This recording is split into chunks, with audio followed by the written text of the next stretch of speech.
कीथरो ने अपना काम शुरू कर दिया था। वो दोनों गैर मुल्की थे लेकिन बादशाह खान ही के गिरोह से ताल्लुक़ रखते थे और नुमान खान अभी गिरोह के तमाम आदमियों से वाकिफ़ नहीं था।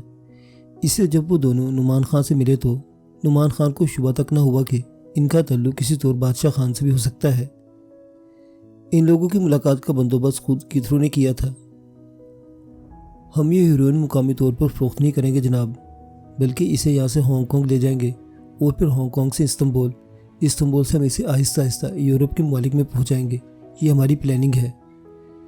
मुझे इससे कोई दिलचस्पी नहीं है मिस्टर बेकन कि आप इसका क्या करेंगे।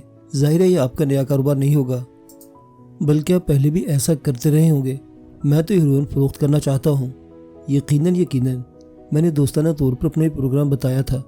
हर सूरत में चाहता हूँ कि हमारे और आपके दरमियान सौदा तय हो जाए। मैं आपको आपकी पसंदीदा करेंसी में अदायगी करने के लिए तैयार हूँ। आप किस हिसाब से मैं ये हीरोइन दे सकते हैं? जिस हिसाब से आजकल मार्केट चल रही है, नुमान खान ने जवाब दिया। कोई रायत नहीं मिलेगी? बेकन ने पूछा। मसलन आप क्या राय चाहते हैं? जो भी मिल जाए। सबसे पहली बात यह है मिस्टर बेकन के इससे कबल भी एक सौदा हो चुका है और अपनी बददियानती के शिकार हो चुके हैं। मैं चाहता हूँ कि आप माल देख ले, सौदा करें और ईमानदारी के साथ उसे उठा लें। मेरी ख्वाहिश है कि इस सिलसिले में ना तो मेरी तरफ से कोई बददियानती हो ना आपकी तरफ से। यकीनन हम बेशुमार सौदे कर चुके हैं। ये कोई नया सौदा नहीं है। बराह करम हमें नमूना दिखा दे, बेकन ने कहा। नुमान खान ने हीरोइन की एक थैली खोलकर सामने रख दी। सारा माल इसी किस्म का है, इसमें कोई तब्दीली नहीं है। अगर आपको ये पसंद है तो ठीक है।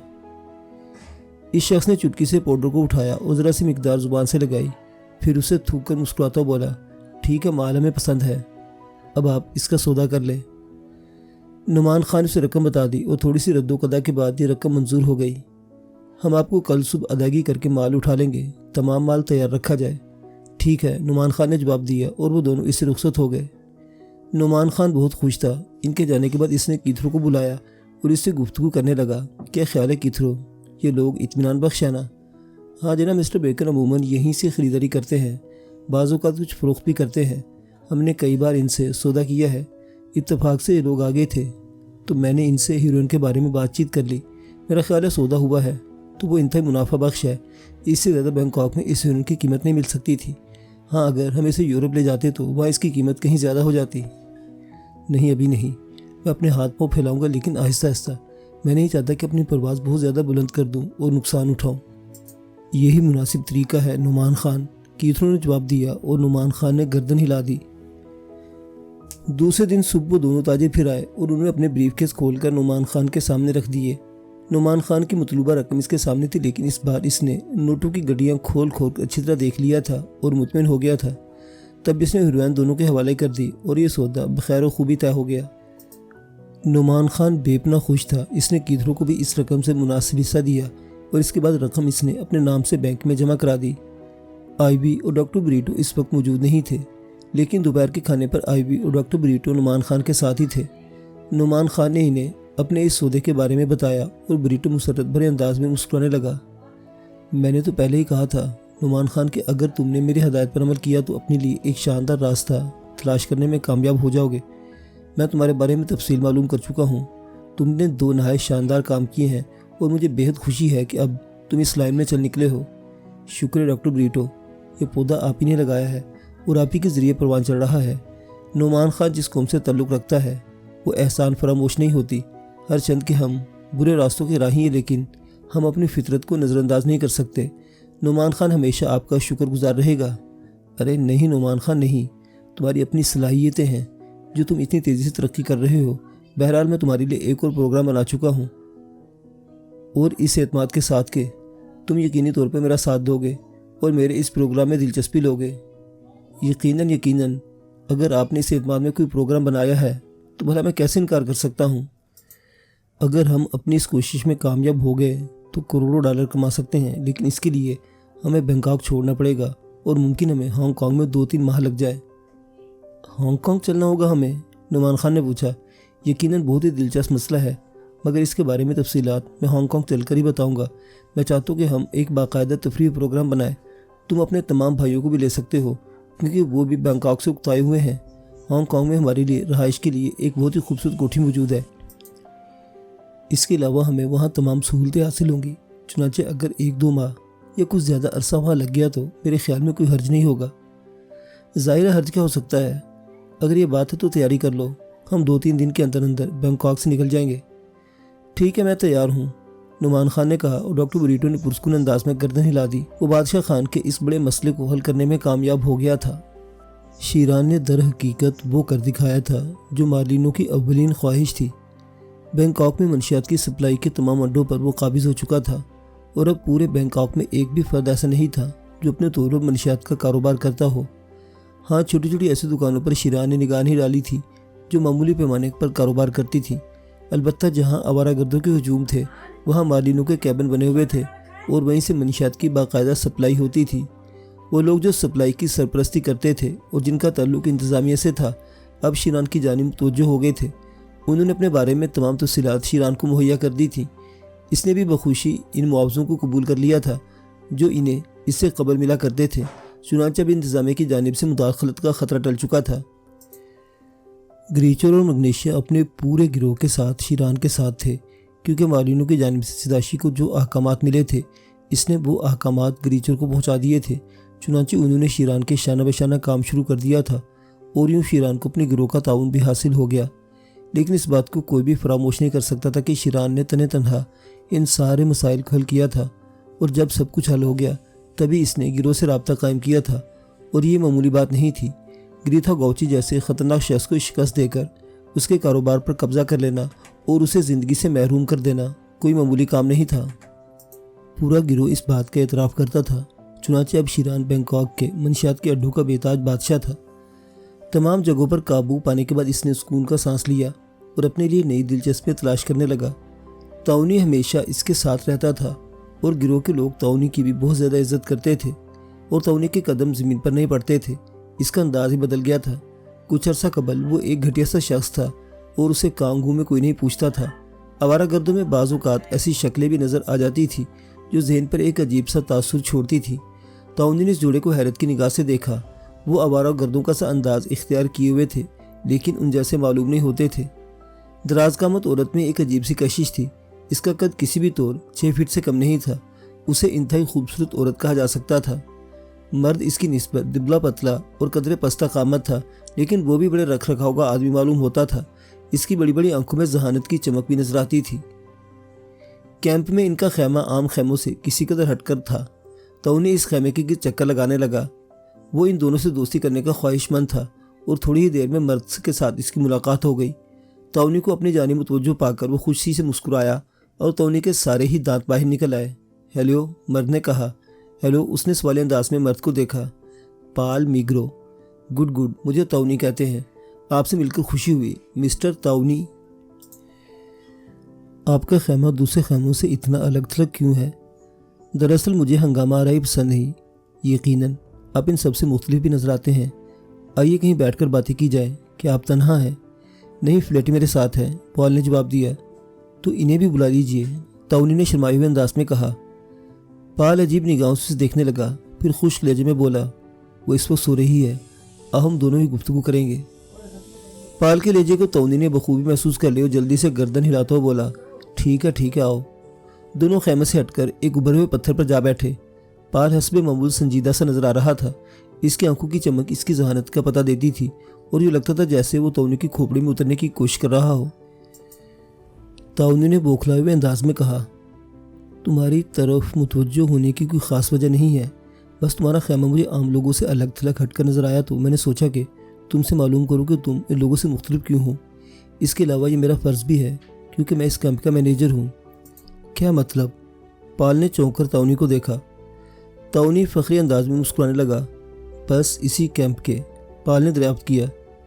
नहीं, बल्कि बैंकॉक में मौजूद तमाम कैंप मेरे चार्ज में हैं। क्या वाकई? पाल का लहजा एकदम बदल गया। तब तो आपसे मिलकर बड़ी खुशी हुई मिस्टर ताउनी। इतनी अहम और ज़िम्मेदार शख्सियत इस तरह खुद चलकर हमारी खैरियत मालूम करने आए, मैं तो अपने आप को गैर मामूली खुशकिस्मत समझने लगा हूँ। यकीनन मैं आम लोगों से बहुत कम मिलता हूँ। मेरी निगाह इतनी तेज़ है कि आम और ख़ास लोगों में पहचान कर लेता हूँ। आप मुझे दूसरे लोगों से बिल्कुल मुनफिद मालूम हुए और नहीं आपकी मोहब्बत है, वरना मैं किसी काबिल नहीं हूँ, पाल ने इंकिसार से कहा। हाँ, ये भी ठीक कहते हैं। वाकई वाकई मेरा मतलब है। ओह, तो आप मिस फ्लेटी को बुलवा लीजिए। ताउनी ने दिल की बात कह डाली। पाल उसे अजीब सी निगाहों से देखने लगा, फिर खुद को संभाल कर बोला, आप यकीन करें फ्लेटी सो रही है, मैं किसी भी वक्त आप दोनों की मुलाकात करवा दूंगा। अच्छा, कोई बात नहीं। वैसे आपको यहाँ कोई तकलीफ़ तो नहीं है? नहीं, मैं आवारागर्द हूँ, सयाह हूँ। हम दोनों दुनिया को देखने के ख्वाहिशमंद हैं, लेकिन हमारे वसाइल इतने नहीं कि हम अच्छे पैमाने पर सेहत कर सकें। इन कैंपों में काम करने से कुछ बचत हो जाती है। वाह, ये भी तो मैं कहता था कि आप 100% इन लोगों से नहीं मालूम होते। वैसे इन लोगों के बारे में आपका क्या नज़रिया है? दुनिया से भागे हुए लोग हैं, खुद को नशा और अद्वियात की आगोश में सुला देते हैं। वो दुनिया की हकीकत की आंख से देखना पसंद नहीं करते। सयाहत और आवारागर्दी में फ़र्क है। सयाहत में इंसान देखता है, महसूस करता है और कुछ हासिल करता है, जबकि ये लोग बस एक जगह से दूसरी जगह भटकते फिरते हैं। वाह वाह, आप तो शायर भी मालूम होते हैं। नहीं, मैं हकीकत पसंद आदमी हूँ। और मिस, मेरा मतलब मिस फ्लेटी। फ्लेटी का अपना मिजाज है। खूब, वो आपकी, मेरा मतलब है आपकी। वो मेरी कोई नहीं, लेकिन बहुत कुछ है। हम दोस्त हैं और तवील अरसे से एक साथ हैं। अच्छा, खूब। टोनी बार बार खैमे की जानिब देख रहा था। थोड़ी देर तक पॉल इसके साथ बैठा रहा, फिर बोला, मैं ज़रा कुछ ख़रीदारी करने जा रहा था। ओ यकीनन। टोनी खड़ा हो गया। पॉल ने इससे गर्मजोशी से मुसाफा किया। आइंदा भी आपसे मुलाकात होती रहेगी। यकीनन होगी, मैं खुद आऊँगा। टोनी ने जवाब दिया और पॉल उससे मुसाफा करके आगे बढ़ गया। टोनी अपनी जगह खड़ा उसे देखता रहा। फिर जब पॉल निगाहों से ओझल हो गया तो टोनी गहरी सांस लेकर खैमे की तरफ देखा और कुछ सोचता हुआ आगे बढ़ गया। चंद लम्हे बाद वो खैमे के दरवाजे पर था। इसने खैमे का पर्दा हटाकर अंदर झांका और बौखलाए हुए अंदाज में खोपड़ी पीछे कर ली। इसके चेहरे से तकरीबन 1 फीट के फासले पर फ्लेटी का चेहरा नजर आया था। गालिबन वो बाहर निकल रही थी। फ्लेटी के हलक से एक जोरदार आवाज़ निकल गई। फिर वो खैमे का पर्दा हटाकर बाहर आ गई। टोनी आहमकुके से अंदाज में सर खुचाता रहा। फ्लेटी ने उसे देखा और इसके हसीन होंठों पर मुस्कुराहट फैल गई। हेलो, इसने शीरी आवाज़ में कहा। टोनी की बातचीत बेख्तियार खिल गई। हेलो मिस फ्लेटी। अरे, आपको मेरा नाम कैसे मालूम हुआ? फ्लेटी ने मुताज्जिब होकर कहा। आप जैसी ख्वातीन के बारे में तो खुद ब खुद मालूमात हासिल हो जाती हैं। आप सिर्फ नाम की बात कर रही हैं। कमाल है, अफसोस मैं आपका नाम नहीं जानती। खादिम को टोनी कहते हैं। आप मुकामी मालूम होते हैं। हाँ, मैं सिर्फ मुकामी ही नहीं बल्कि इन कैंपों का इंचार्ज भी हूँ, टोनी ने फ़ख्री अंदाज में कहा। वेरी गुड, बड़ी खुशी हुई आपसे मिलकर मुझे। कोई काम था? नहीं, बस अभी मिस्टर पॉल से मुलाकात हुई थी, इन्हीं से आपके बारे में तफसीलात मालूम हुई। जी चाहा कि आपसे भी मुलाकात कर लूँ, क्योंकि आपकी पुरकशी शख्सियत दूर नहीं रहने दे रही थी, टोनी ने कहा। ओह अच्छा, मैं सो रही थी, लेकिन अचानक कुछ आवाज़ों ने मुझे चुका दिया और इसके बाद मुझे नींद नहीं आ सकी। गालिबन ये आप ही लोग थे जो गुफ्तगू कर रहे थे। मुझे अफसोस है कि हमारी वजह से आपकी नींद ख़राब हुई। अरे नहीं, ये कुछ सोने का वक्त नहीं, बस यूं ही थक कर लेट गई थी। दरअसल ये आवारागर्द रातों को देर तक हंगामा करते रहते हैं, इसकी वजह से नींद नहीं आती, लेकिन मजबूरी है। इन कैंपों के अलावा कहीं और क्या भी नहीं किया जा सकता, बहुत महंगा पड़ता है। हाँ, मिस्टर पॉल भी मुझे बता रहे थे, लेकिन आप फिक्रमंद ना हो। अगर आप लोग, मेरा मतलब है आप दोनों, ज़रूरत महसूस करें तो मैं आपकी हर किस्म की मदद कर सकता हूँ। आइए खैमे के अंदर आ जाइए, फ्लेटी ने पेशकश की और टोनी के साथ खैमे में दाखिल हो गया। छोटा सा खैमा था, मुख्तलिफ सामान से आरास्ता। चमड़े के चंद स्टूल पड़े हुए थे। टोनी इन्हीं में से एक पर बैठ गया। आप बहुत दिलचस्प आदमी मालूम होते हैं। आपने कहा कि आप इन कैंपों के इंचार्ज हैं, जबकि मैंने सुना कि ये कैंप मार्लिनो के नाम से चलते हैं। हाँ, मार्लिनो हमारा चीफ है। ये तमाम कैंप उसी के हैं। इन्हें कायम करने वाला मार्लिनो नहीं, बल्कि एक और शख्सियत है जो पर्दा राज में है। क्या मतलब? क्या वो शख्सियत आपकी है? कहने को तो ये भी कहा जा सकता है, लेकिन मैं अपने दोस्त शीरान का नाम ज़रूर लूँगा। इसने इन कैंपों से ग्रीथ हाउ गाउची को मार भगाया और अपनी अजारादारी कायम की। फिर इसने मार्लिनो के नाम से ये कारोबार दोबारा जारी किया। सिर्फ नाम से? क्या मार्लिनो बजाते खुद कारोबार में हिस्सा नहीं लेता? नहीं, सब कुछ मार्लिनो का ही है। शीरान नाइब है, शीरों की फितरत का मालिक, और ये सिर्फ इसका दम था कि गाउची को दुम दबाकर भागना पड़ा। वो तब तो वाकई शख्सियत शानदार होगी। क्या आप उससे मेरी मुलाकात करा सकते हैं? मुझे ऐसे दिलेर और अनोखे लोगों से मिलकर बड़ी खुशी होती है। आपको मुझसे मिलकर खुशी नहीं हुई? टोनी ने शिकायती लहजे में कहा। फ्लेटी हंस पड़ी। आप अपनी बात रहने दें। आप तो अजनबी में मालूम नहीं होते, यूँ लगता है जैसे बरसों से हमारी जान पहचान है। आपकी शख्सियत बेहद पुरकशिश है। टोनी दोनों हाथ सीने पर बांधकर हंसने लगा। वो बार बार गर्दन खम कर रहा था। शुक्रिया मिस फ्लेटी। शीरान से भी मुलाकात हो जाएगी, मगर मैं इसे बिल्कुल ही अचानक आपके पास लाऊंगा। यकीनन। फलीटी ने गुफ्तगू मुख्तसर कर दी। वो अंदाज़ा लगा चुकी थी कि तौनी शीरान के बारे में नहीं बल्कि अपने बारे में बातें करना पसंद करता है। बहर तौर वो शीरान से मुलाकात करना चाहती थी, इसलिए वो तौनी को बर्दाश्त करती रही और इसकी अहमकाना बातों पर हंसती रही। काफ़ी देर बाद तौनी वहाँ से उठा तो वो उसे बाहर तक छोड़ने आई। बड़ी मुश्किल से टला था ये शख्स। इसके जाने के बाद फ्लेटी गहरा सांस लेकर अपने खेमे में वापस आ गई। थोड़ी देर बाद खेमे के अगब से पाल नमदार हुआ। इसने मुस्कुराते हुए फ्लेटी से कहा, इत्तफाक है कि हमारा काम खुद ब खुद बन गया। फ्लेटी आंखें बंद करके गर्दन हिलाने लगी।